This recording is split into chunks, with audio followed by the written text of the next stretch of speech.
Outside of the Manhattan District Attorney's Office, no one knows what the precise criminal charges against Donald Trump will be when he's indicted. Even the star witness, Michael Cohen, has said in TV interviews that he doesn't know the full breadth of this case, he only knows the parts that he's involved in. This has set off all kinds of guessing and speculation about what those charges will be.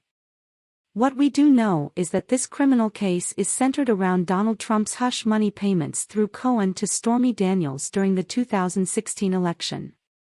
Buying someone's silence is not generally a crime unless there are aggravating factors.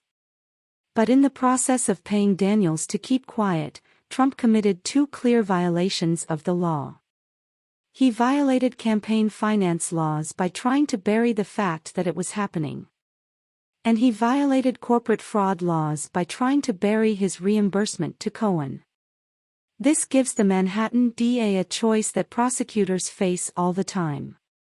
Does he indict Trump for campaign finance fraud, or corporate fraud, or both?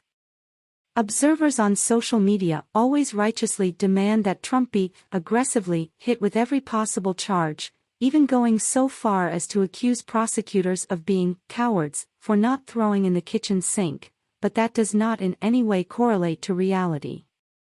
In reality, the prosecutor's job is not to just throw every possible charge at the defendant in order to please social media outrage addicts. The prosecutor's job is to get a conviction on something. Some charges are much easier to get a conviction on than others. It's why prosecutors often indict someone on a core criminal charge and a less serious but more convictable charge. The feds do this all the time, by charging someone with their original crime and with something like obstruction. That way the defendant at least gets convicted on obstruction even if the jury ends up not understanding the original crime, and so justice is, slightly indirectly, served. But this can also backfire. By including a lesser charge, a prosecutor can unwittingly entice a trial jury to split the difference by convicting on the lesser charge and acquitting on the main charge, even if that jury would have been willing to convict on the main charge if it were the only charge listed.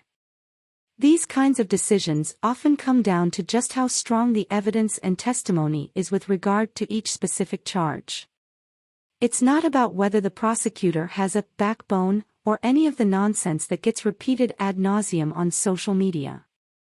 It's about the nuances of actually getting a conviction, which almost never correlate to the simplistic notion out there that prosecutors must be as aggressive as possible. If you want to be in a position to take an educated guess at what kinds of charges Alvin Bragg will bring against Donald Trump next week, start with what you already know about this case, and what you already know about him. He declined to indict Trump for tax fraud last year because he felt that the case's odds of conviction weren't that strong without Allen Weisselberg's full cooperation. Now Bragg is charging Trump in a campaign finance fraud case that has afforded him an array of cooperative witnesses, from Michael Cohen to Kellyanne Conway to the National Enquirer guy. This tells me that Bragg wants to bring a case he can win. He knows he'll realistically get one shot at indicting Trump, and he already declined to bring a different indictment against Trump that he didn't think was worthy of being that one shot. Now he's settled on his one shot.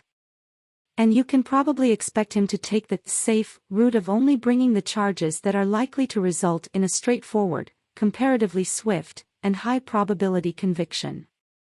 In other words, the folks on Twitter who spend all day demanding that Bragg throw the kitchen sink at Trump are likely to be angrily disappointed.